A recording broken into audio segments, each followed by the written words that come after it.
It's not a lie that the Mandalorian TV show was a massive success among the Star Wars fans and was the go-to for so many new interested ones in the franchise.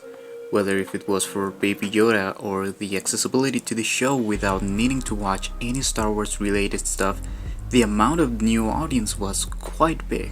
Like I said, the show is so easy to watch without having any experience with Star Wars before that. For the new fans, it is normal to think, what is the big deal with this guy? Some of the reactions to this moment can seem ridiculous to someone who isn't familiar with Star Wars. With the behind the scenes of this particular moment now available and the book of Boba Fett taking Mandalorian's place, anybody can get a little bit of understanding about the magnitude of this scene. Yet, I wanted to give another perspective on why this was so impactful.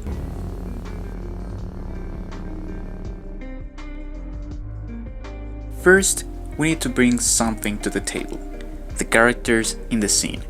Din Djarin, aka the Mandalorian, Cara Dune, Fennec Shand, Moff Gideon, Cosca Reeves, and the most important of them all, Bo-Katan. Why do I say Bo-Katan is the most important? Well, it's not that she gives any sort of attribution to the scene, but she's the only one who was a bit closer to the Jedi, as far as we know right now. Being related to Ahsoka mainly, but also Obi-Wan because of her sister. But yet, she has no idea of who Luke is. Not even that he is the son of Ahsoka's former master. The only one who possibly is aware of Luke's existence is Moff Gideon. He looks terrified by just thinking that could be him. I mean, this could be just my imagination, but the fact that he is a high-ranked man in the Empire, he must know the history of the cause he is a part of. None of these characters are impressed by Luke's presence.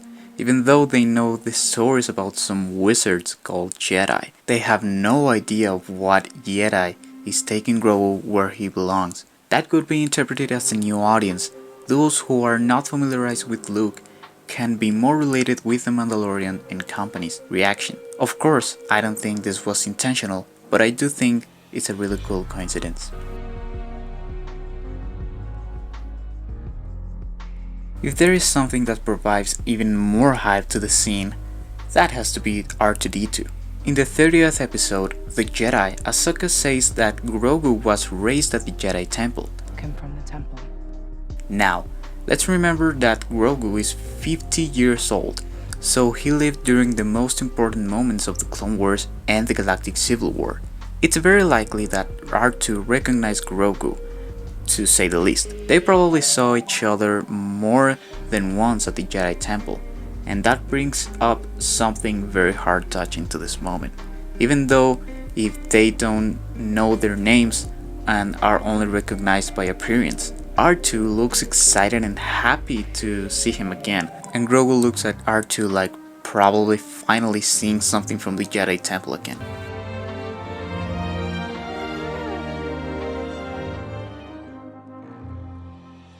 In order to keep Luke's appearance in top ultra secret, the production team and producers made a disguise, so to speak. They put Plo Koon as the Jedi who was going to take Grogu. They made some concept artworks and even models of Plo Koon's head on top of Luke's. But there is one little big problem. Plo Koon dies on the Revenge of the Sith. Or didn't he? When I saw the trailer for the gallery episode of the making of the scene, I noticed Mark Hamill and I thought, why? What is he doing there? Was it necessary?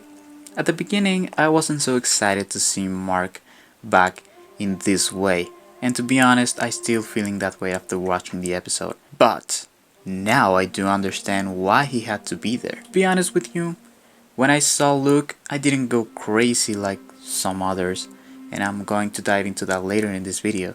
But I want you to think about this. What Jedi can be the one who takes Grogu? Canonically, we could say Cal Kestis, maybe reintroduce Katarn. And I'm not gonna lie, that would have been really cool. Like seeing back Boba and Ahsoka. But now, I want you to think about this. Could Cal or Katarn really bring some emotiveness to the farewell of Grogu? For the fans, it could have been really cool, to say the least. but it wouldn't have been so emotive enough for us the viewers, and not even less for the older fans that aren't that aware or attached to those characters. I wouldn't even think that a fan who followed the Jedi Knight game series closely, or someone who loved the game Jedi Fallen Order like me, is attached to this Jedi. So again, what Jedi can take Grogu and also bring great feeling to such an emotive scene that almost feels like a father saying goodbye to his son? The only answer to that is Luke. Taking his legacy, plus the generational love for the character, plus the love and attachment to Baby Yoda, plus R2-D2, it turns into one of the most beautiful moments in all Star Wars.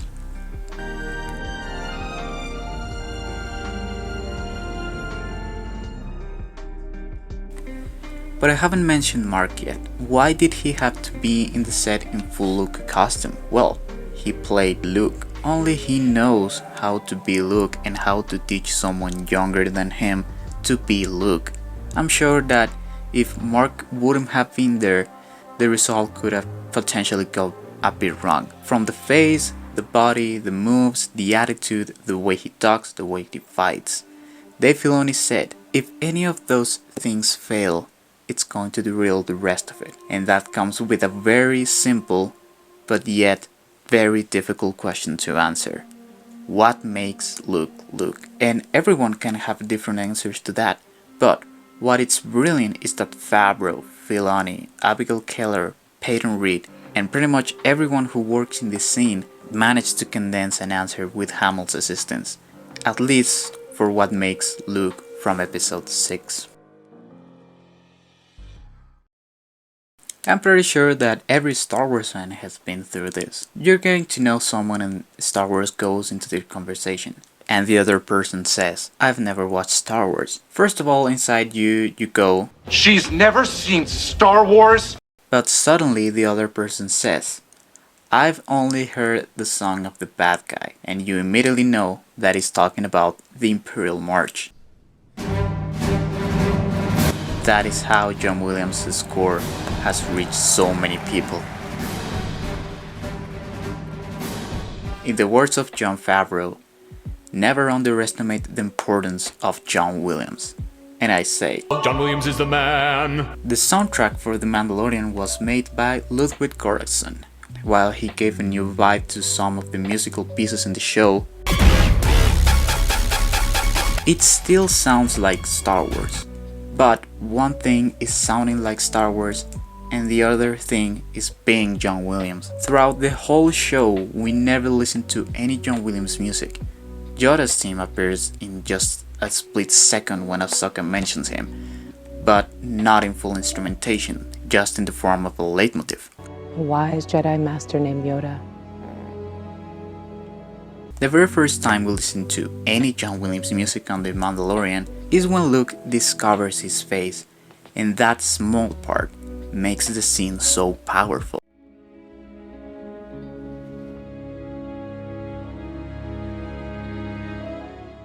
The Force theme in Star Wars has represented the manifestation of hope through the Force. Taking what it represents and how powerful John Williams' music is, it makes the scene remarkable. I will give my life to protect the child, but he will not be safe until he masters his abilities. Now I want to take a moment to talk about the actual protagonist, the Mandalorian and Grogu. I remember when the first episode of the first season came out. I was at school and I heard a lot of people screaming and losing their minds for what they called Baby Yoda. I went home, I opened Facebook, and the very first thing that popped up was a creature like Yoda, but as a baby. I thought it was just a fan art that went viral. I didn't care at the beginning, but then I saw the episode and everything made sense to me. For us, the Star Wars fans, that was the big deal, because we only knew 3 characters of this species of Yoda, which were the Master Yaddle, Vander Tokare, and of course Yoda. Out of all of those characters, the most well known is Yoda. Yaddle and Vander are barely recognizable, so just the silhouette of Yoda and his species with little size, big ears, and his dressing is so recognizable. Not just for the fans but also for the general public. because the shape of Yoda is so present in pop culture. Taking that impact of Grogu and now the Mandalorian and his relationship with the child makes the scene so beautiful, so emotive, so emotional. Through the whole show, we get to see how Din Djarin is shaping a father and son relationship with Grogu and how this child is getting so attached to the Mandalorian. If you're in college or something similar, ask your father or mother how they felt when you entered the school. Probably they'll tell you that they felt proud, but at the same time a little sad of letting their son or daughter go a little further. Now translate that to the Mandalorian and Grogu. Now it gets even sadder, doesn't it? That, without Luke, without the other characters, just those shots by themselves tells a lot. May the Force be with you.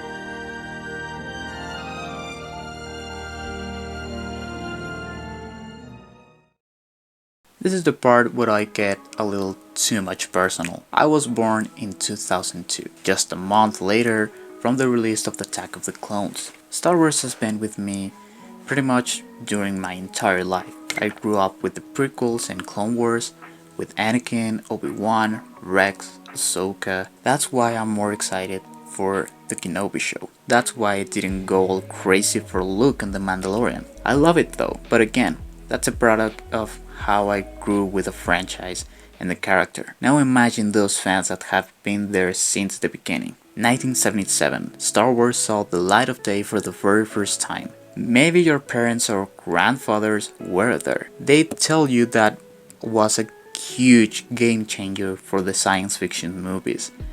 And it was. It was the seed of something that I call the greatest brand in the world. So the people that were there since then saw Luke, the hero's journey, how he became a Jedi, and even how he celebrates Christmas. After all these years, Luke in the form of a heroic and noble Jedi was just in 1983's The Return of the Jedi. And 37 years later, the young Luke Skywalker appeared once again. At this point, it doesn't matter if you dislike The Last Jedi or if you enjoy it like me.